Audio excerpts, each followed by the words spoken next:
Okay, അപ്പൊ synthesis of glycine നമ്മൾ പഠിച്ചു.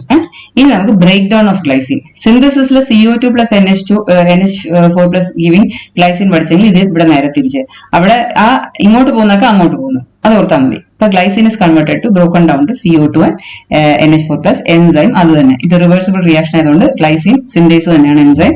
ബാക്കിയൊക്കെ തിരിച്ചെഴുതുക, മനസ്സിലായോ? അവിടെ N5N10 മെത്തിലിൻ ടെട്രഹൈഡ്രോഫോളേറ്റ് ആയി ഇവിടെ തിരിച്ച്. ഈ റിയാക്ഷനിൽ ഒരു കൺഫ്യൂഷൻ ഇല്ല, പഠിക്കാൻ ഈസിയാണ്. മറ്റേത് പഠിച്ചാൽ ഇതും പഠിക്കാം. ഇനി ഗ്ലയോക്സിലേറ്റ്, നേരത്തെ നമ്മൾ ഇത് ട്രാൻസാമിനേറ്റ് ചെയ്ത് ഗ്ലൈസിൻ ആക്കി. ഇവിടെ glycine is converted glyoxylate. Glycine oxidase ആണ് എൻസൈം എന്നേ ഉള്ളൂ. Okay, O2 is converted to H2O2. പിന്നെ ഇത് എപ്പോഴെങ്കിലും ഞാൻ പറഞ്ഞോ എന്നെനിക്ക് ഓർമ്മയില്ല. ഞാൻ എഴുതിയ PSC പരീക്ഷയ്ക്ക് ഈ ഒരു ക്വസ്റ്റ്യൻ ഉണ്ടായിരുന്നു. എന്തായിരുന്നു ചോദ്യം എന്ന് എനിക്ക് ഓർമ്മയില്ലെങ്കിലും ഇതുമായിട്ട് ബന്ധപ്പെട്ട ഒരു ക്വസ്റ്റ്യൻ ആണ്. ഞാനിത് എടുത്ത് പറയാൻ വെച്ചാൽ നിങ്ങൾ ഇത് ഓർക്കാൻ വേണ്ടി പറയാം കേട്ടോ.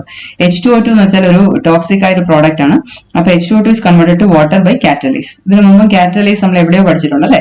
അപ്പൊ H2O2 is converted to water by catalase. അതിവിടെ പ്രസക്തിയില്ല, പക്ഷെ ഓർത്ത് വെക്കുക, ഗ്ലൈസിൻ ഓക്സിഡേസ് വഴി ഗ്ലയോക്സിലേറ്റ് ഫോം ചെയ്യുന്നു. This is oxidative deamination.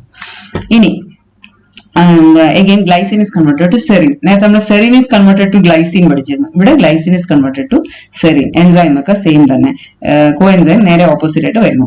ഇനി serine is converted to pyruvate. ഈ സ്റ്റെപ്പ് നമ്മൾ പഠിച്ചിട്ടുണ്ട് അല്ലെ? നോൺ ഓക്സിഡേറ്റീവ് ഡിഅമിനേഷൻ നമ്മൾ ഈ സ്റ്റെപ്പ് പഠിച്ചിട്ടുണ്ട്. സെറിൻ കൺവേർട്ടിംഗ് ടു പൈറുവേറ്റ് പഠിച്ചിട്ടുണ്ട്. അപ്പൊ അത് glycine is finally converted to pyruvate എന്ന് കാണിക്കാൻ വേണ്ടിയാണ് നമ്മൾ ഈ സ്റ്റെപ്പും കൂടെ ഇൻവോൾവ് ചെയ്തേക്കുന്നത്. അപ്പൊ സെറിൻ ഡീഹൈഡ്രേറ്റേസ് വഴി പൈറുവേറ്റ് ആവുന്നു. അപ്പൊ glycine can be convert to pyruvate via serine. Okay, easy അല്ലേ? അപ്പൊ ഈ സിന്തസിസും ഡീഗ്രഡേഷനും ഓഫ് ഗ്ലൈസിൻ പഠിക്കാൻ വളരെ എളുപ്പമാണ് കേട്ടോ. നിങ്ങൾ ഇത് കേട്ടിട്ട് സ്വന്തമായിട്ട് എഴുതണം.